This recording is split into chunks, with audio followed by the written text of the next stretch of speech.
Welcome back into the Pick and Roll NBA podcast with Jet and Sap, presented by Full Press Coverage.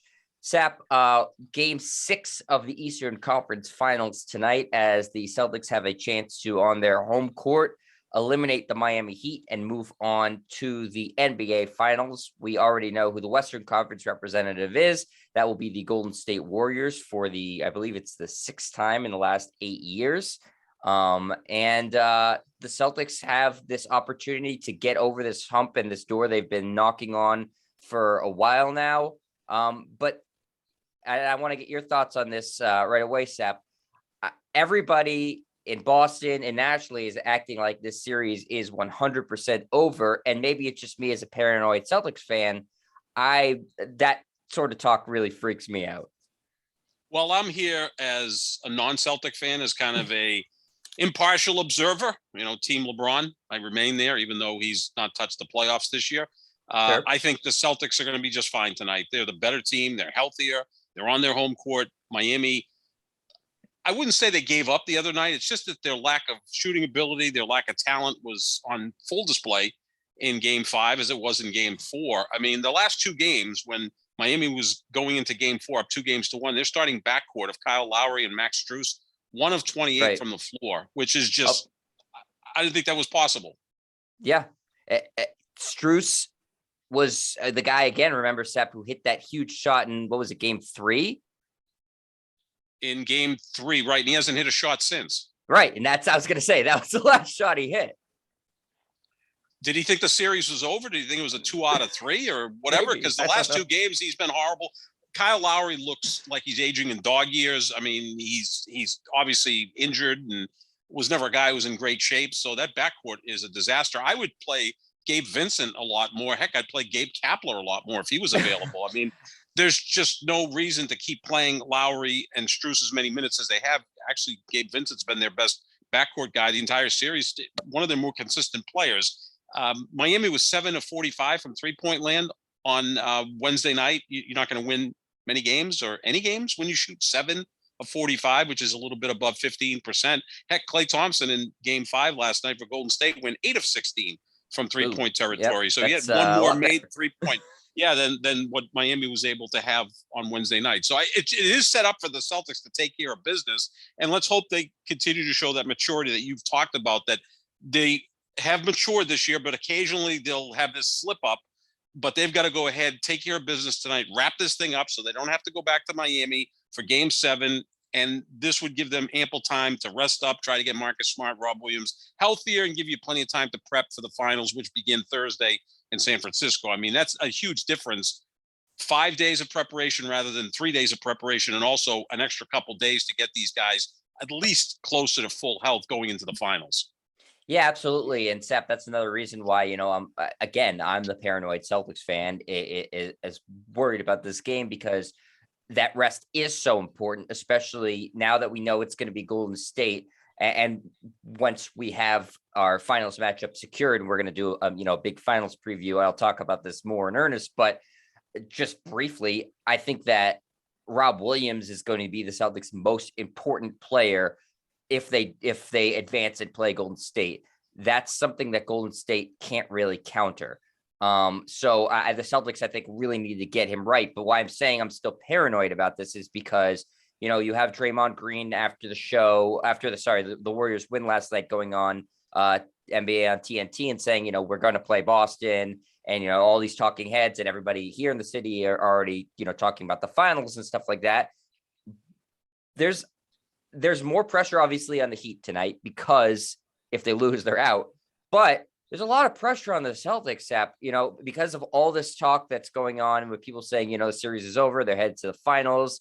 They're already, talking about, Larry Bird's going to be in the building tonight, handing out that, the Larry Bird Award for the first time ever. Steph Curry won the Magic Johnson Award for the first time ever last night. So if the Celtics aren't able to win this game, suddenly that game 7, there's just almost like a crippling amount of pressure on them on the road in Miami. So Miami, again, they've definitely looked, like you said, they look sort of shot, but to say that they're not capable of winning 2 games in a row and shooting better than what they did last game, in the game before that, I think that that's getting ahead of yourself to say, all right, this is 100% over. Miami has given up. I just don't think that's in their makeup. And I think that they can still, even though you're saying Butler is hurt, Lowry's hurt, we don't know what the situation was with Tyler Hero.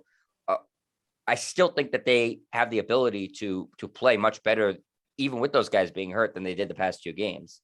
Since they scored 39 points in the first quarter of game 3, they've scored 232 points, which is an average of 21 points per quarter, which extrapolates out to 84 points per game. I mean, the last 2 games, they scored 82 and 80 points. And again, they're challenged on offense. If the Celtics take care of the basketball, there's really not a lot of ways that Miami's going to score. They rely so much on creating turnovers and then scoring in transition, something they really haven't been able to do the last 2 games. So the Celtics take care of the basketball, they'll be in just fine shape.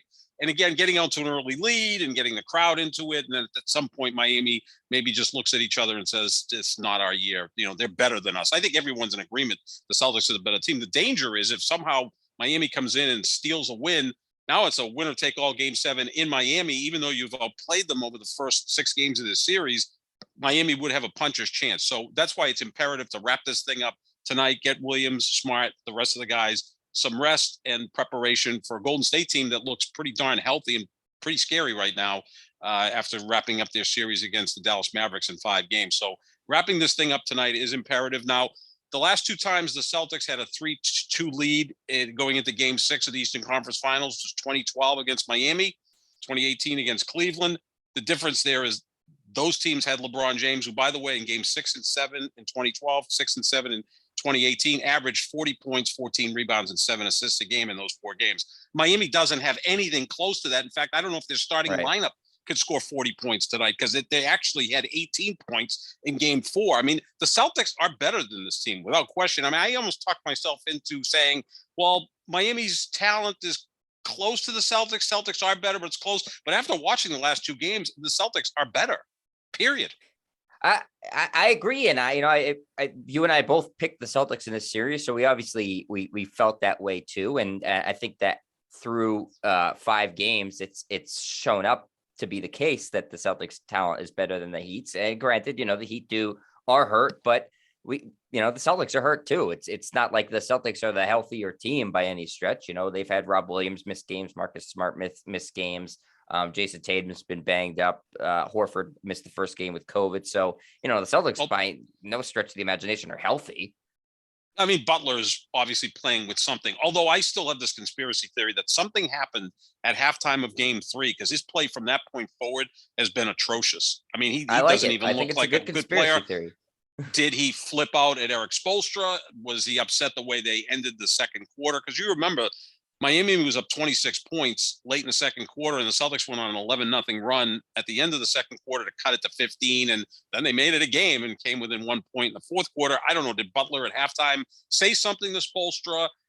Who knows what happens? You're not going to hear it. Miami's a pretty button-up organization. I don't know what happened, but something happened to Jimmy Butler, and he's done this before. I mean, is you're not just speculating without any sort of prior information here.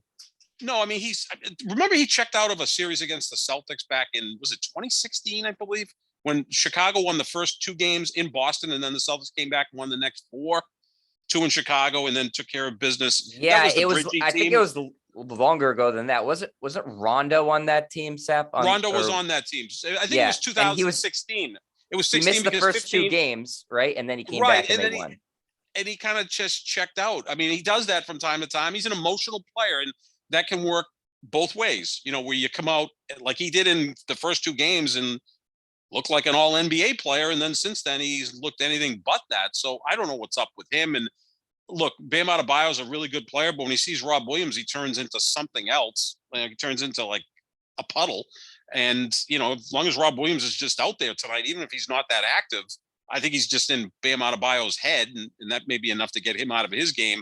And then again, that backcourt is just a disaster for Miami. And then we'll see about Tyler Hero. I mean, Tyler Hero is the 6th man of the year, averaged 21 a game. He didn't have a really good series leading up to this. Maybe there was something going on beforehand. He didn't play that well in the first 2 rounds, but he is a guy who's quite explosive enough to go out and get 25 points, which they're going to need because they're averaging 80 for the last 11 quarters, almost 3 games. Yeah, it's awful. But Sap, you completely hit the nail on the head, and this is what we've been saying all series long: is that if the Celtics don't turn the ball over, they win. It's simple as that. Is sometimes you don't have to go into all these different analytics to figure out why or how to win a basketball game. Miami, we said this going into the last game, Sap, they're extremely reliant on creating points off turnovers. They need to have 15 plus points off of turnovers to win a game. They cannot score enough without that. And when you limit your turnovers, you limit Miami's ability to be any sort of productive offensive team. Miami plays fast because they know that's how they have to score. You see them running off of made baskets. Not a lot of teams do that. And Miami does, and they are successful with it a lot of times too, because once they're into that half court, as you said, they're a terrible half court team. This isn't news. We knew this going into the series, and teams know this about Miami. For the first 2 rounds, they were able to overcome it. But if you force them to play in the half court all game long and you limit your turnovers, they really, really, really struggle to crack 100 points. And in the NBA in 2022, not being able to score 100 points is pretty rare, but that's the way Miami's team is constructed. They're a defense first team. They rely on these turnovers, but if a team is more buttoned up and doesn't turn the ball over, Miami, it faces long odds to win a game. And the strange thing is, Jet, they were the number 1 3-point shooting team this year in the NBA, 38%, but transition doesn't necessarily mean layups, right? You can force a turnover, get down the court, set up your offense, and now you've got some open threes. We're going to see that in the finals with Golden State. They do that at a very high rate. Again, they have knockdown shooters in Steph Curry and Klay Thompson and Jordan Poole and a bunch of other guys. So it doesn't necessarily mean turnovers lead to layups. I mean, this isn't the Showtime Lakers where Magic would get the turnover, lead it down the court, and you'd have Worthy on one wing and Byron Scott on the other wing, and Magic could take it to the cup or, dish to those guys, and you had that fast break basketball. Now you get a turnover, you get a quick three because the defense can't set up. That's why it's imperative, keep the turnovers low, and also do a better job of not bitching to the referees. That's a weakness of Jason Tatum mostly. Yeah. Grant Williams and Daniel Theis, hopefully we don't see him play tonight, but Tatum you can put up with because he's a great player. I mean, when Grant Williams is constantly bitching and moaning, it's like, dude, you're a nice role player. Just get back on defense that's where your value is. If you could just do those types of things and stay out of bad habits, you should be fine against this Miami team because they do need to create turnovers to get that offense going. Right. The last thing I want to say about this past game, game 5 for the Celtics before we move on to the Warriors, Sap, is that something I noticed in the post-game press conference from Ime Udoka, and I think I tweeted this out as well. I just wanted to get your thoughts on it too. They were asking Ime Udoka what was, what really spurred Jaylen Brown in the second half, because he was dreadful in the first half. You and I were texting back and forth. I think he had 4 turnovers in the first quarter. He just, it looked like, like a baby giraffe trying to take its first steps. It was that bad. And Ime Udoka said he stopped turning the ball over. Simple as that. And what I really liked about that, because he said the same thing to Jaylen Brown. Hey, Jaylen, stop turning the ball over. You're costing us points. You're going to cost us this game if you keep doing that. This is the difference between Ime Udoka and Brad Stevens. We all know, if you've listened to this show at all, that I'm not a big Brad Stevens fan. Brad Stevens, when they would ask him in press conferences, what happened with Jaylen Brown, what happened to Jason Tatum, Marcus Smart, whoever, what happened with the team, he would dance around the question and make excuses, this sort of thing. Some of our shots just didn't go and stuff like that. I like that Ime Udoka is very direct and can identify, okay, this was the problem. One, that gives me confidence that the coach knows what the hell he's talking about, because anybody with eyes could see, okay, turnovers are killing the Celtics. In the first quarter, that was killing the Celtics. And 2, I think that the Celtics under Brad Stevens, especially the past couple of years, really lacked self-accountability. And this is what I said in my tweet, more or less, Sap, was that accountability is not the same as criticism. When Ime Udoka is saying stop turning the ball over, he's not necessarily criticizing Jaylen Brown. He's giving him more accountability. If you want to become a better player or better at any sort of skill, you need to be able to first recognize what your shortcomings or your mistakes are, and then you're able to improve on them. But if you pretend like nothing's wrong, then how are you ever supposed to get better or grow? And so that's something that I noticed in Ime Udoka's press conference, and it's something that has been a recurring theme with him throughout the season. And I think that is really important for why the Celtics are now at the precipice of reaching the NBA Finals, is because he's given them more accountability than they had under Brad Stevens. The thing about Ime Udoka is he played in the league. He was a marginal player, but he played on the San Antonio Spurs, among other teams. He coached under Popovich. He's been around a while. So I think he has the cachet to bring those types of things up to players. He's also a fairly good-sized guy, right? At like 6'6". I'm not calling him intimidating, but he may be. I mean, he's a good-sized guy. I think when he approaches a player, the player is like going to listen. He's not going to just brush him off. They're on eye level, at least, right? They're on eye level, right? And here's a guy who I think has a lot of confidence in his ability. So that's a good thing as well. And look, I like Brad Stevens a lot. I think his first 5 or 6 years here, he did a fantastic job. But you nailed it back in the 2018-2019 season. We have to see how Brad Stevens is with a loaded roster. He wasn't that good. He was much better with, the Bridgies, where they didn't have as much talent, but he got the most out of them. I also think he's done a good job as president of basketball operations, formulating a team, a roster better than Danny Ainge. Danny Ainge knows talent better than Brad Stevens, but I think Brad Stevens showed us in his first year that he knows how to construct a team that's going to fit together better. But back to Ime Udoka, I think that's a great point, and that's something that he's been able to do right from the get-go. I mean, I think the first game they lost this season, he talked about how they were getting punked by the Toronto Raptors. Like, who says that in his first game as an NBA coach? That's pretty darn good. And I also like the way after a timeout, he'll call a timeout, he'll come out to the court, and he'll kind of pick one player that he talks to. He doesn't show them up. You can't do that in today's NBA. It just doesn't work.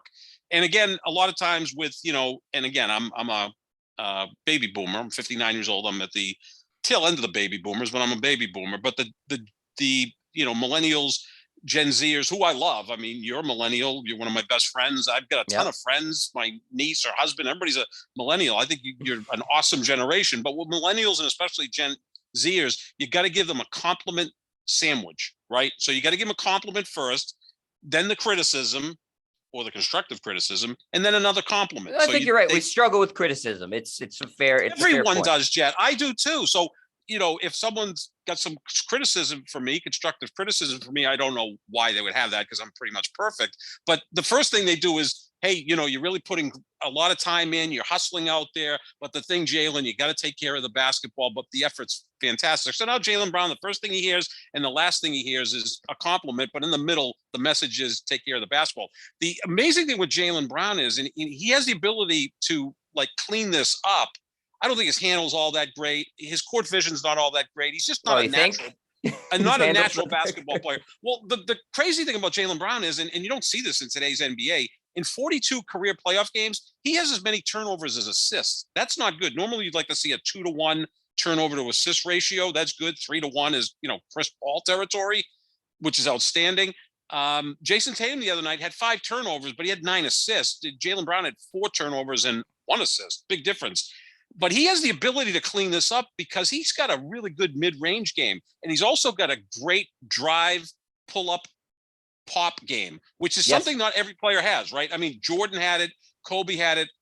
One of the few weaknesses of LeBron James, he never had that simply because he's too darn big. When you're 6'9", 260, you can't start to drive to the basket. Yeah, the momentum. One it's sudden a moment thing, right? He's a locomotive. Like Durant's great at that. I mean, Durant may be the best I've ever seen at that. Kawhi's great at that. But they're just built differently. LeBron is a giant. I mean, he's Karl Malone size. He can't drive and pull up from 12, 15 feet and just rise above everybody. It's not that at some point, gravity comes into play.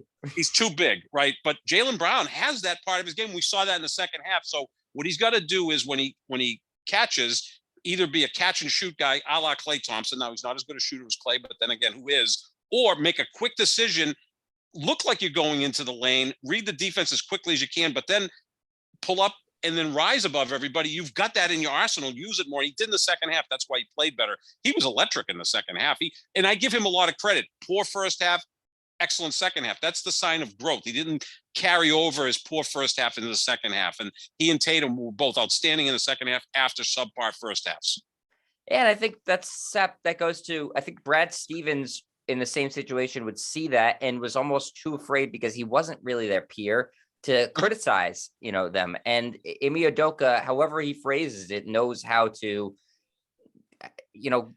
make it so that Jaylen Brown isn't feeling bad about himself, but saying, hey, you're a great player. You can play better than this. I know you can play better than this. I'm not going to bench you or anything like that. I expect you to be able to figure it out. And I think that gives a player confidence. And so when you ignore the problem, like Brad Stevens, I think, especially in his later years, really did ignore a lot of the problems. And you would listen to these press conferences and you'd be like, he's just saying the same things over and over again. He's not talking about anything that's going wrong. Then why do you expect the players to necessarily on their own just sort of take accountability? I think that's a difficult thing. So I think Ime Udoka deserves a lot of credit for it too. Obviously, Jaylen Brown deserves a ton of credit for it too. And you know, that's the one thing I'll say, as even though I'm paranoid about tonight, is I do feel confident that the Celtics know at this point what the formula is to beat the Heat. And I think that that's a big growth thing from where they were in the bubble a couple of years ago, where they lost to the Heat in the bubble, is that I don't think they knew how to beat that team. They could look at these past 5 games and say, okay, here's the formula. We know exactly what we have to do to win this game and win the series. And I think that's a huge thing for them to say, okay, we know we're better than them. We're more talented. That's a different thing. Knowing how to win a series and knowing what you need to do to beat a team in a game, that's a big thing. And so they figured it out finally against Milwaukee. I think they figured it out against Miami. But you know, tonight is going to be a massive game for them in terms of not just in terms of them reaching the final step, but for them, like I said at the very top, getting over this hump that they've been, you know, this hill they've been climbing for a little while now. So you look at the growth over the last 2 seasons. Obviously, Tatum and Brown are better than they were in the bubble back in 2020. You also have Al Horford on this team, who you didn't have 2 years ago. He's playing in Philadelphia. Grant Williams was really a marginal player back then, playing just a few minutes. Rob Williams barely played, if at all, in that series. You got a player like Derek White, who's played really nice basketball the last 2 games. So you have a better roster filled out. You had kind of a hobbled Gordon Hayward, who never really fit in here with Tatum and Brown. Kemba Walker was a liability on defense. So, you know, it was kind of a mishmash of a roster, maybe a better roster than Miami, but this team's better suited to play against Miami than that one was. And also, here's a good thing, and I texted you this before we recorded this podcast. Eric Lewis will be refereeing tonight. And the Celtics have won 15 straight since Eric Lewis officiated. They've won 15 straight games officiated by Eric Lewis, including 8-0 in the playoffs. So he's their binky. He's their, you know, he's their lucky guy. So if that carries over, they'll be in good shape. And Jason Tatum and Grant Williams will still complain just as much, regardless of who the official is. But Celtics, again, 1 game away from reaching the NBA Finals. But as we said at the top, one team has already punched their ticket. It's the Golden State Warriors. Sap, they win in 5 games over the Dallas Mavericks. Final score last night was 120-110. Same sort of story for Dallas. It was Luka Doncic. And they got some help from Spencer Dinwiddie, but not much else there. And Golden State, as they do, a well-rounded effort. All 5 of their starters in double figures, Sap, and Jordan Poole with 16 off the bench. They obviously look really, really tough right now. And they have that experience of am I correct? This is their 6th finals appearance in the last 8 years? Yes, 6 and 8, just like Jordan did. 6 and 8. Like Jordan, he won them all. And again, Golden State, like the Celtics, they have the ability to win in multiple fashions, right? You know, the Celtics can win a rock fight, 93-80 like they did in Game 5 over Miami. You can also get into a higher score game, and they can win that because they have firepower. Golden State's the same way. Golden State can be electric offensively, and they're really good defensively. I think people forget how good they are defensively. You've got Draymond is always a top flight defender. Andrew Wiggins has really grown into a defender because now he's the 4th or 5th best player on that team, so he can kind of fill in the gaps there rather than being the face of the franchise, which he was in Minnesota. And he's just not cut out to be that guy. Although I must say, Jet, I'm the one guy that back in 2014, when Cleveland drafted him and LeBron signed as a free agent with Cleveland, and they had already had Kyrie Irving, I said that should be their big 3. Don't trade Andrew Wiggins for Kevin Love. Like, I don't know if they would have won one championship with Andrew Wiggins in 4 years, but LeBron may have just stayed there. Although I was pretty sure he was wanting to go to LA after 4 years in Cleveland. Wiggins is a guy who can do a lot of things. A really good defensive player, versatile offensive player. He's fitting into his nice role now with Golden State. So they've got a myriad of ways of beating you. And then, by the way, Kevon Looney in this series, Right. Averaging 10.5 rebounds and 10.5 points per game. That's like a bonus. You don't expect that. Now, in the next series, and again, I'm putting the Celtics in the finals, I don't expect him to be that productive because Dallas has no resistance in terms of size, whereas the Celtics with Horford and Rob Williams, I think Kevon Looney may not play as much as he did against Dallas. We'd have to see for that as we preview that potential series, which I think is pretty much a done deal. But a player like Kevon Looney comes in and plays really well for 5 games against Dallas. Dallas looks like they kind of gave up, mailed it in at some point the other night. And, they had a nice run getting to the conference finals, but, they need some help to break through against a team like Golden State. Yeah, absolutely. And, Golden State did a great job all series long of controlling the rebound battle. You mentioned Kevon Looney. Last night, they won the rebounding battle 51-34. It's amazing that Dallas was within 10 with that big of a rebounding differential, Sep. So if, whoever ends up playing Golden State, you need to make sure that the rebounds are tighter, especially because Golden State, not a particularly big team. And they're not going to be throwing out lots of 7-footers. I don't even know if they have a 7-footer on their team, Sep. So you need to make that more competitive. But as far as the strengths of Golden State, you nailed it. They have a ton of great defensive players who are very versatile. And they have guys who are very comfortable in their role. We know Steph's comfortable as being the primary scorer in a 1. We know Klay Thompson is very comfortable being a secondary scorer. We know Draymond Green's very comfortable doing whatever the hell it is that they ask him to do. Andrew Wiggins is perfectly happy in his role as the 3rd or 4th scorer. Jordan Poole is electric off the bench. We know he can score as a starter, score as a bench guy. So they have a bunch of guys who are really playing in their ideal role.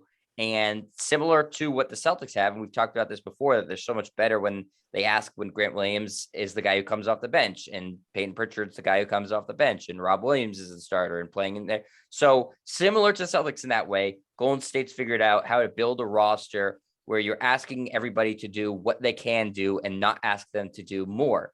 And that's how you become a successful team. So they're going to be obviously a very, very difficult team to beat. That being said, just because it's the 6th time they've made the finals in the past 8 years doesn't mean it's the same Golden State team that had made the finals all those years prior. This is not that same juggernaut of a Golden State Warriors team. Right. There's some guy by the name of Kevin Durant who's no longer with them, right? He, with the 3 straight finals, they won the first 2 handily over LeBron and the Cleveland Cavaliers. Heck, they won 8 out of 9 games against LeBron, and LeBron played great in those series, but, it was LeBron against the Golden State Warriors. The next time they went to the finals, Durant played, I think, 12 minutes in that series, scored 10 points before he blew out his Achilles. And then Klay got hurt in game 6, and Klay was having a really good series. I still think if Durant had been healthy going into that series, they beat Toronto, but he wasn't, and they didn't. You look at the other finals appearances by Golden State, the first time in, they're playing LeBron without Kyrie Irving and Kevin Love. Love got hurt in the first round against the Celtics, and Kyrie got hurt in the first game against Golden State, and it still went 6 games. Iguodala was the MVP of the finals. LeBron's second best player was Matthew Dellavedova. So, I mean, it wasn't like it's a great accomplishment beating LeBron no matter who his teammates are, but it's not like Golden State beat, an all-time great team. The next year, Cleveland with LeBron, Kyrie, and Love all healthy come back from the 3-1 deficit to win it. And then when Durant only plays 10, 12 minutes in a series, they lose to Toronto. Not an all-time great team. Again, Kawhi was sensational and they put all their pieces together. So you can look at it and say, yes, they're nearly unbeatable when they had Durant. They were unbeatable when they had Durant because, again, if he had been healthy in that 2019 finals, they would have three-peated without question. The other 3 times, the other 2 times they, need a lot of help to beat Cleveland the first time around, and then they lost the second time. And Steph hasn't been great in the finals. I mean, they've won 3 titles, and he was never really in the discussion for MVP of the finals. I mean, Iguodala won it because he held LeBron to 39, 15, and 8. That's good. That's good. Yeah, you hold the best player in the world to 39, 15, and 8. They give you an MVP. And then the other 2 times, Durant was the guy deserving. So Steph has had some struggles in the finals. Remember the fourth quarter of Game 7 in 2016? I think he was 1 for 7 from the floor in the fourth quarter with 5 turnovers. I mean, he's awesome. I mean, I actually think more highly of him as a player than you do. I don't quite think of him as highly as, say, Christian Burgoyne, our former producer, who thinks that, Steph's the best player in the history of the sport. He's not. He's not a top 5 player. He's not even a top 10 player, even if they No, win this and I've championship. seen it's He's getting not. out of control, Steph. Well, He won it always does. He won the made up award last night, the Magic Johnson Award that literally Wait a was minute. just made Wait up. a minute. Wait a minute. Are you calling it a made up award because it's named after Magic? But tonight, if they hand it out, it's a real award because it's named after Larry Bird. Okay. Yes, exactly. I see where you're coming from. I see where you're coming from. But he and this is what I'm going to say about Golden State as we preview the finals later on. In the week, they are a front running team, and he's chief front runner. So, oh yeah, that's one criticism. Another criticism I have of Steph Curry, and again, I think he is an all-time great. I'd be insane to not say that. But I saw a lot of people tweeting after he won that award last night, and they're going to the 6 finals in 8 years. Steph Curry is the best player of this generation. That's crazy. And I know that you don't want to see the Warriors win because it has a LeBron narrative. But if you're at even a marginally objective basketball fan, Steph Curry can win 2 more titles, and he still shouldn't even be in the same conversation as LeBron in my mind. So I don't want to hear he's the best player of this generation. No, he's not. It's LeBron. Then it's Durant. Then you can make an argument for him if you want. Then it's him. Yeah, I would say he's third. Look, if he wins this year, he'll have 2 without Durant. You can make that case. I think he's been the most influential player on the court, right? Not the same thing, though. Totally different thing. Exactly. He's changed the game more than anyone since probably Will Chamberlain. I mean, they had to change the rules because of Will Chamberlain or because of Bill Russell, the big guys who dominated in their era. But Michael Jordan, I'm not even going to go there. I'm not even going to go there with LeBron. No, he's not. Look, I have Steph Curry ranked somewhere between 15th and 18th, certainly a top 20 player. And if he wins this year, maybe goes up a little bit. But top 10 to me is going to be tough to crack.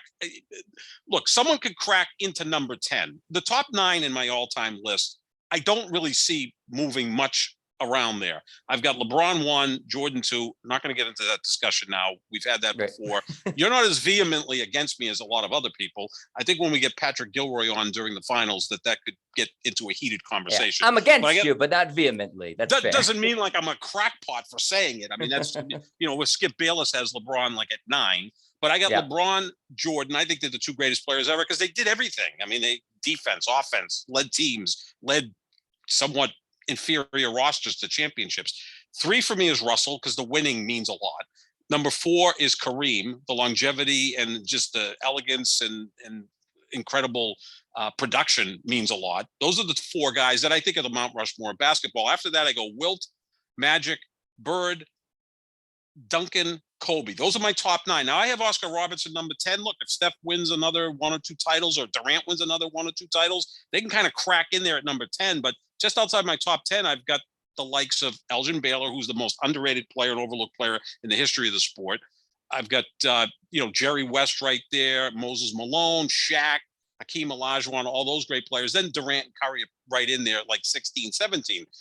That's an incredible accomplishment for 2 guys who still have a lot left to play, right? Yeah. I mean, Durant and Curry are far from over. They can move up there, but let's not just put Curry in the top 10 because he wins another championship. He's awesome. I get that.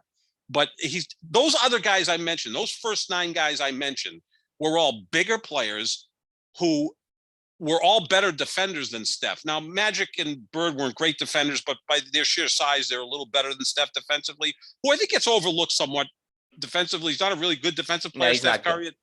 But here's where he affects the other team is because someone has to chase him for 40 minutes a night. He tires him out on the offensive side. That player is almost useless offensively. Like if you're going to put Marcus Smart on him in the finals for 40 minutes, and they're not going to do that. They're going to rotate guys. You can't have someone, but no one guards somemeone one-on-one for the whole game anymore. That's long been since not a thing. That's long been gone. And if you are you better have an ambulance there with an EKG because chasing him around is incredible. And look, I think he's phenomenal. He moves better without the basketball than anyone I've ever seen. You got to pick him up full court. Yeah, because he's in the shooting range at midcourt. I mean, it's like, Patrick Mahomes, red zone is the 50-yard line in. So, although maybe not so with Tyreek Hill now and New York Jet, but you look at He's Steph. not a Jet. He's a Dolphin. Give him some credit. A Dolphin. I'm sorry. I'm a little out of touch. I'm still pissed off that Devontae Adams is a Raider. I can't figure that one out. Like, who the hell needs a wide receiver that good? That's right. Tyreek Hill is a Dolphin. Thank you for correcting me. But you get my point with Steph is I earlier said I'm perfect. I'm never wrong. And I just proved that I was wrong. But no, Steph is fantastic. But let's hold back. Is he better than Kobe Bryant? Come on. No. Seriously. No. I mean, Kobe. No. The two final titles that Kobe won really elevated him. Yes. I think in my mind, and a lot of people like that roster was not all that good. I mean, Pau Gasol, Hall of Famer. Yeah, I would, because more of the international stuff, but like very borderline. Lamar Odom, absolutely not. Andrew Bynum had maybe one good year of basketball. Ron Artest, great defensive player, wasn't in the prime of his career by the time he got to the Lakers. They had, who else the hell they have on that Derek team? Fisher. Jordan Farmar, Sasha Vujacic. No, good hair though. Really good hair. Those elevated Kobe in a massive way. Steph has never played on a team that's been, since maybe the first year or two of his career, that's been that devoid of of talent as those two last Kobe championship teams. That's what's holding him back. It's not necessarily Steph's fault. It's not even necessarily. It's not Steph's fault that they put a great team around him. Good for them. Good for him. I'm sure he wouldn't want it any other way. But there becomes a hard cap or a ceiling that comes with playing on great teams perennially that you at some point can't elevate yourself any further. That's how I look at it. Yeah, you're kind of there. Like my guy's Aaron Rodgers in football. I mean, if he wins the next two Super Bowls, he's still not going to surpass Tom Brady. I think he'll move into like third or fourth as the greatest quarterback of the Super Bowl era. I think he's fifth right now, but you can only go so far.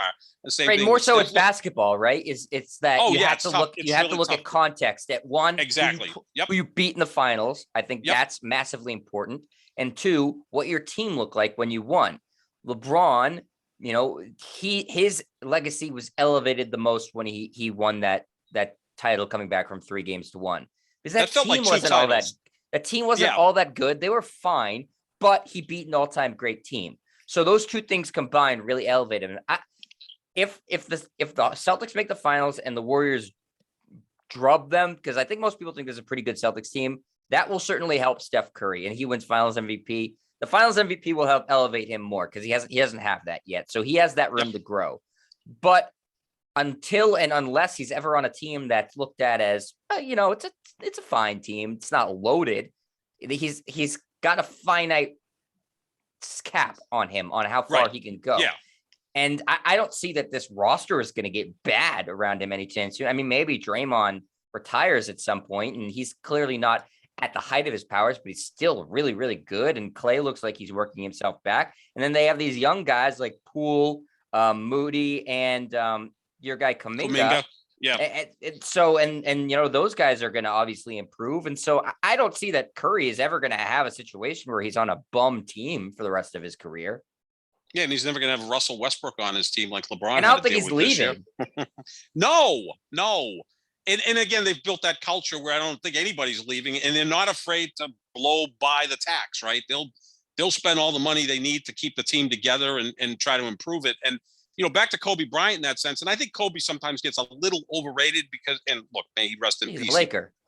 He's a Laker. And when they keep putting him in the argument with LeBron and Michael Jordan, I think he's below those guys. But that's too many people have him in their top 5. That's crazy. Way too many people have him in their top 5. Way too many. Yeah. I mean, is he better than Kareem? No. Is he better than Russell? No. I mean, Chamberlain won 2 titles, but the numbers are just, I don't care who he was playing against. And is he better than Bird, Magic? I saw all 3 of those players' entire careers. Bird, Magic, and Kobe, and Magic and Bird are better than Kobe. Not by a lot, but by enough. But the thing about Kobe Bryant was in the 2010 finals, game 7, he shot 6 of 24 from the floor. He went out and got 14 rebounds. If Steph's not shooting, do you think Steph's hate that you keep bringing up that game? No, but I know. Believe me, I was rooting for the Celtics in that situation. I root for the Lakers when they had Magic Johnson and when they got LeBron James. I mean, I'm rooting for the Celtics to win this title because I don't want Steph getting that 4th NBA title to equal LeBron. And I got to hear about that nonsense that he's the best player of his generation when at best he's tied for second with Durant, although Durant's a better player. I mean, he's 9 inches taller. Size matters. But Kobe did get 14 rebounds in that game. Do you think if Steph goes 6 for 24 from the floor, and look, he had a bad shooting night in game 7 against the Cavaliers in 2016, he didn't get any 14 rebounds. That's what Kobe can do. And Kobe can also go down the other end and shut people down. Steph can't do that stuff. He's phenomenal. He's the most influential player since Chamberlain and Russell on the court. Off the court, Jordan's in a class by himself. Yeah. But yeah, I mean, let's not get crazy. I mean, people top 5 player of all time. It's like, no. I think he's the second or third best point guard behind Magic. And I don't know what we're classifying Oscar Robertson as. You know, he was a point guard, but a big one back in the day. So this is why I hope the Celtics win, so we don't have to have that silly discussion of Steph Curry's a top 5 player and the best player of his generation, because it's nonsense. So, Sap, last question.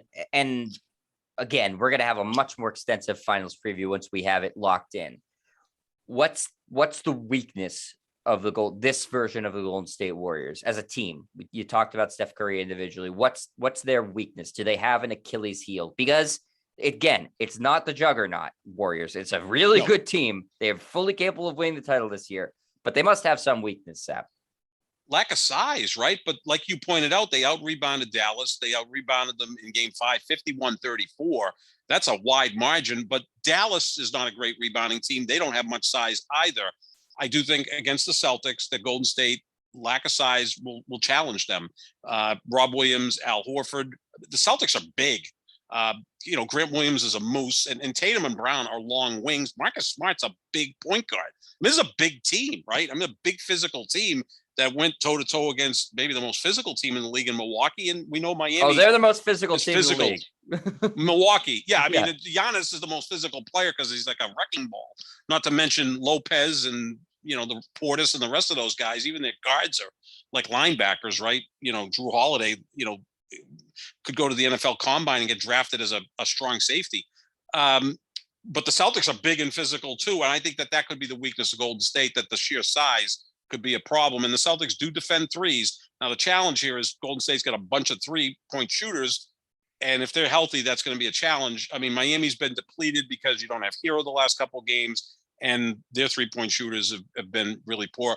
Part of that is good defense by the Celtics. Part of it, though, is just poor shooting by Miami. So I think the Celtics, if they can take advantage of that size difference, the physicality that they have over Golden State, that can be a big part of beating them.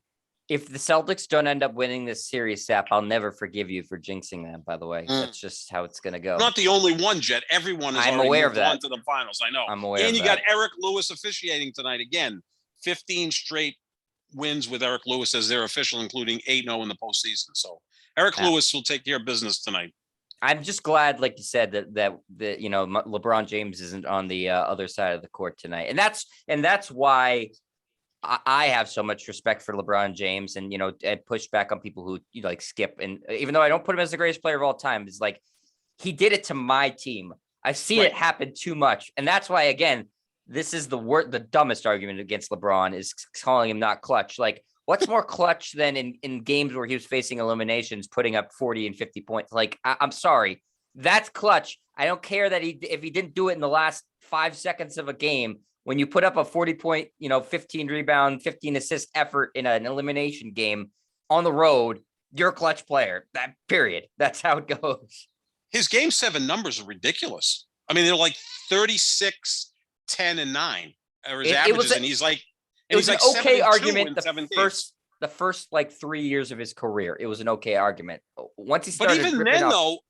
But even then, when he got to the now. 07 finals, he beat a really good Detroit team, a little past their prime. But we saw what he did in game 5 against Detroit when he scored, 28 straight points for the Cavaliers. Yeah. Got and to the finals. Was one of no, not one of. I think it was the worst roster to ever reach an NBA finals. That or the 76ers in 2001 or two. Yeah. Awful. At least they had a second Hall of Famer in Mutombo. Now he was, he was past 58. That's true too. Yeah. Yeah. And Shaq almost dunked him into the basket on several occasions. But yeah, then 2011 was the meltdown. And of course, that's what Skip Bayless continually brings up. Since that meltdown against Dallas in 2011, the guy has gone to 8 finals and won 4 of them. So I think he's kind of recovered from that. Let's move on.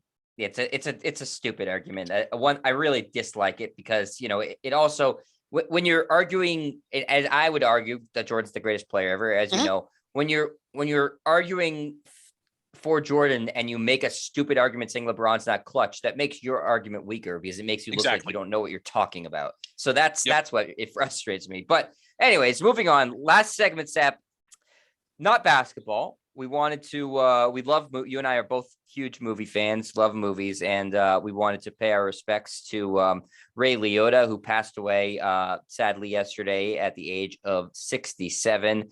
And not just share our condolences, but also our favorite Ray Liotta movies. And Sap, as a fellow Paisan, I will let you start.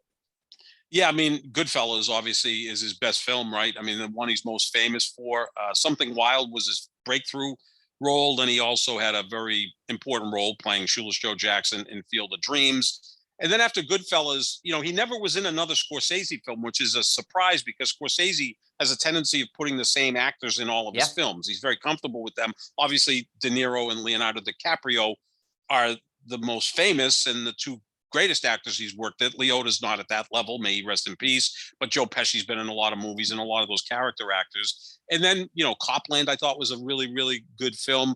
The Place Beyond the Pines was a real sleeper back in 2012, starring Ryan Gosling, who's one of my favorite actors, his significant other in real life, the lovely Eva Mendes, and also Bradley Cooper, really good crime movie. Liotta played police detective. He was really good in that. And he started to segue into not just playing sociopaths or mob figures, and started playing other roles.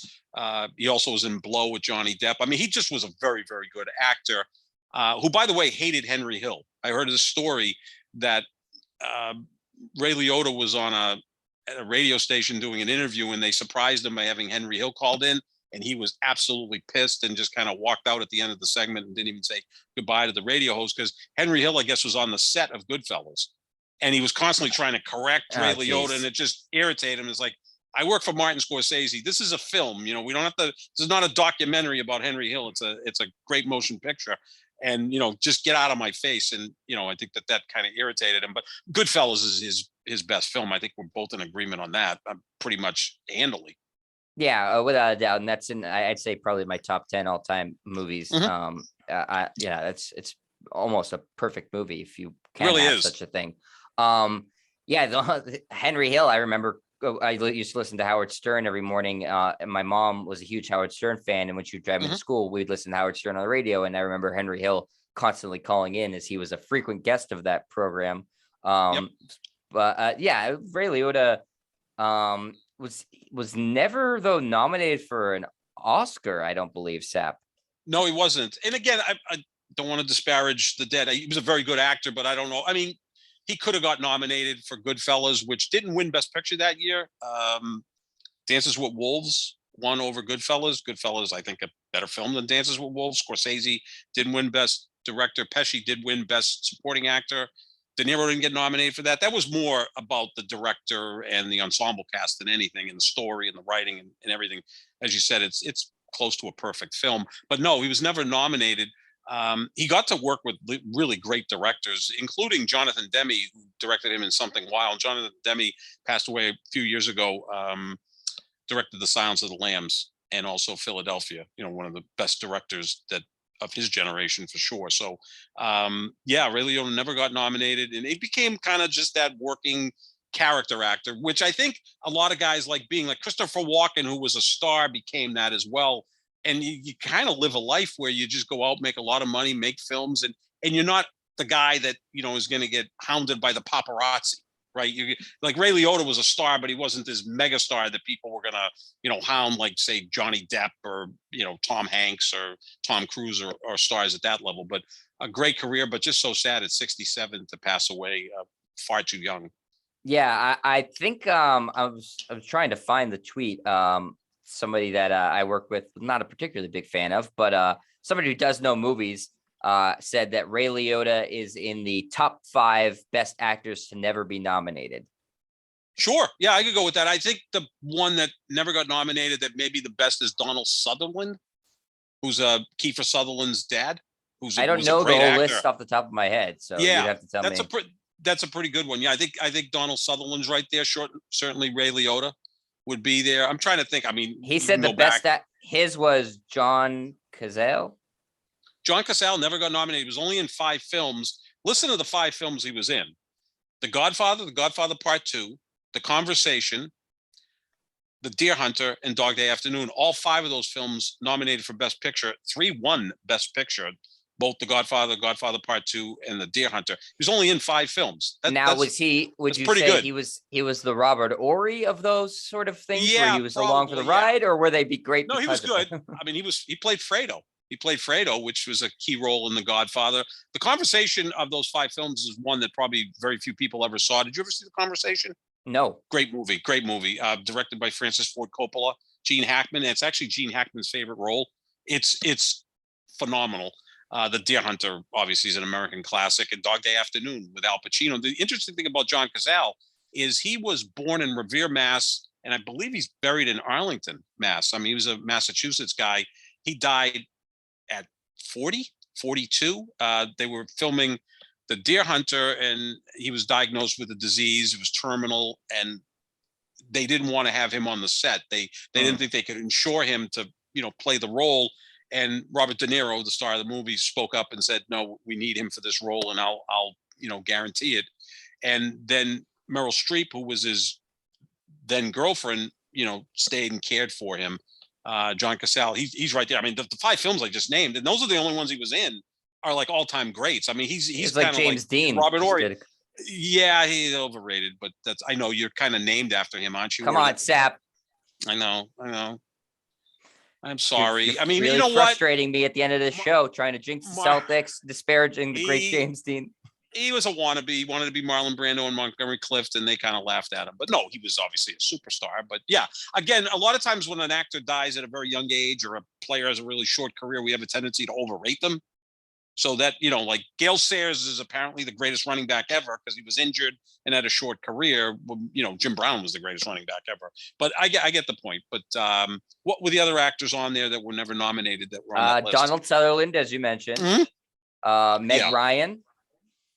Good choice. Good actress. Jim Carrey. That shocks me. He should have been nominated for a couple of films. But he's never been nominated. Yep. Wow, that's weird because he's sensational.